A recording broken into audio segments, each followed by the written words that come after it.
What's going on, everyone, and welcome back to another episode of our outlooks for the 2025 MLB season. Today, we have the Toronto Blue Jays. The Blue Jays this year are kind of in a weird spot for me. They could be a very good wild card team, but they could also just underperform like they did last year. They did make a number of moves this offseason. I mean, they did struggle at the beginning. Everyone was joking, well, the Blue Jays are in on everybody. They just can't get a deal done. They were able to get some things done, but before we get into that, let's take a look at their free agent tracker. They brought back, that is, Dylan Tate 1 year on a 1 year deal. Ryan Yarbrough goes back to the Blue Jays on a minor league deal. Jordan Romano leaves for the Phillies on an $8.5 million deal. And Genesis Cabrera goes to the Mets on a minor league contract. Let's take a look at the lineup and see some of the major pieces that they brought in. So taking a look at the Blue Jays lineup, it goes a bit like this. Bo Bichette, Vladimir Guerrero Jr., Anthony Santander, who was the big acquisition this offseason, George Springer, Andres Gimenez, who they traded for from the Cleveland Guardians, Alejandro Kirk, Will Wagner, Ernie Clement, and Joey Loperfido. When I'm looking at this lineup, it's basically, I would say the 1 through 6 guys are going to be holding the main weight. I think Will Wagner, Ernie Clement, and Joey Loperfido aren't really going to be the big, mainstays in this lineup. Will Wagner is projected as 747 OPS and 1.5 WAR. Honestly, that is not bad for a player that is less of a year of service time. Ernie Clement, I don't know how long he'll be in the lineup.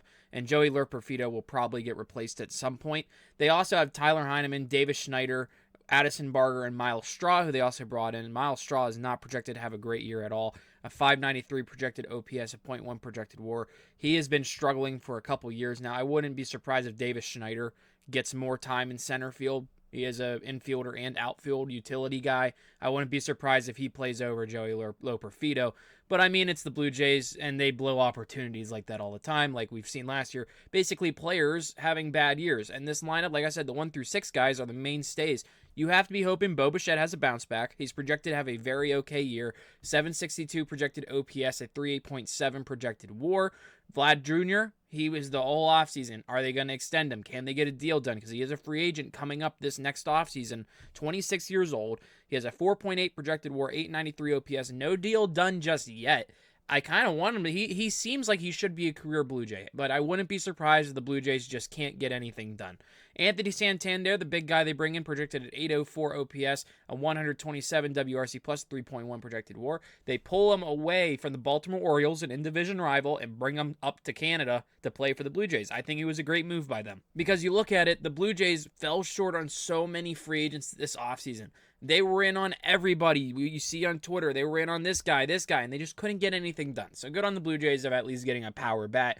George Springer, I'm banking on having a better year this year. They have him at a 724 OPS, a 2 WAR. Andres Gimenez, a 720 OPS, a 4.2. Alejandro Kirk, a 745 and a 4 WAR. Honestly, if the 1 through 6 of the lineup can click, this could be a very okay or solid, you could say, wild card team.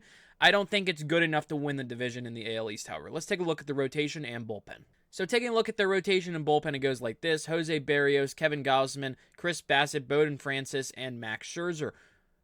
The rotation's okay. It's nothing to be like, this is an amazing rotation.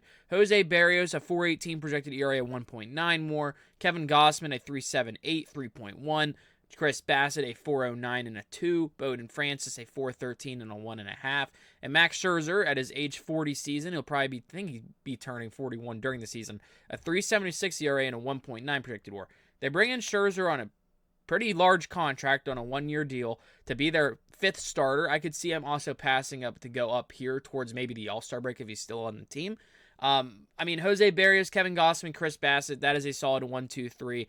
It's not like something to light the world on fire, though. There are a lot better rotations in the league. This is a rotation headlined by veterans. Jose Berrios is now 30. Kevin Gausman's 34. Chris Bassett's 36. Max Scherzer's 40.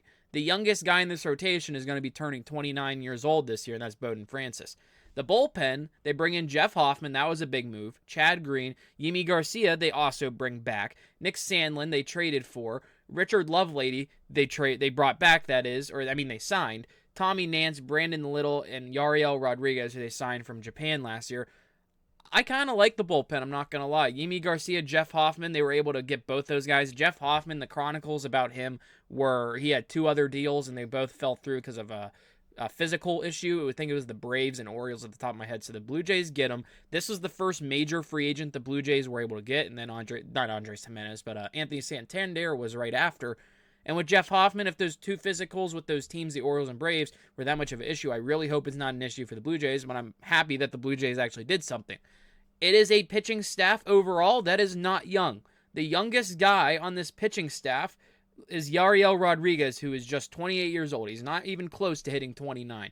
You have Brendan Little, who's 28. You have Bowden Francis, who's 28. Nick Sandlins, who's 28. No one younger than 28 years old, so it is a very veteran-heavy pitching staff.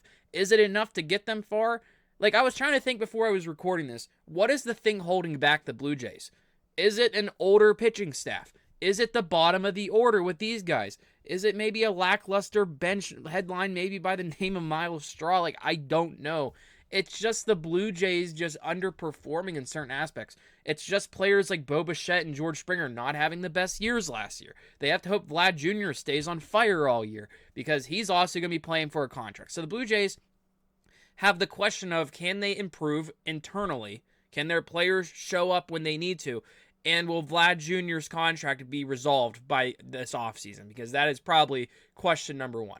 Thank you all for watching this video. Make sure to subscribe to the channel down below. Make sure to like the video and comment down below your thoughts about the Toronto Blue Jays. What do you think about them? Is this a playoff team? Is it not? Honestly, I'm 50-50 on it. But also, we have one more video of these remaining. It is the Washington Nationals. That will be up tomorrow. Thank you all for watching. Have a good one.